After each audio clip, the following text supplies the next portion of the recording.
To emphasise a personal pronoun in Gaelic, like me, u, e, we use special emphatic forms, mishe, usa, essan, ishe, and in the plural, sinne, shivshe, and iatsan.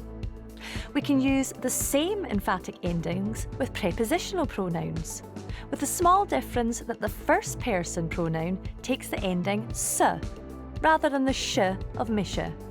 Acamse, loamse, ghose.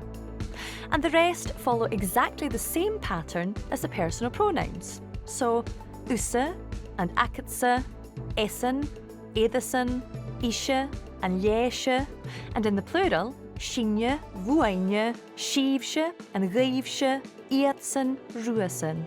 The same endings can also be used with possessive nouns.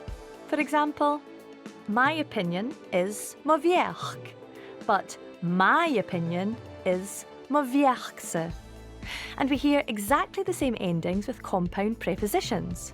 About you is mo de dhéin, but about you, mo de dhéinse. Beside them is rian tuv, but beside them, rian tuvsan.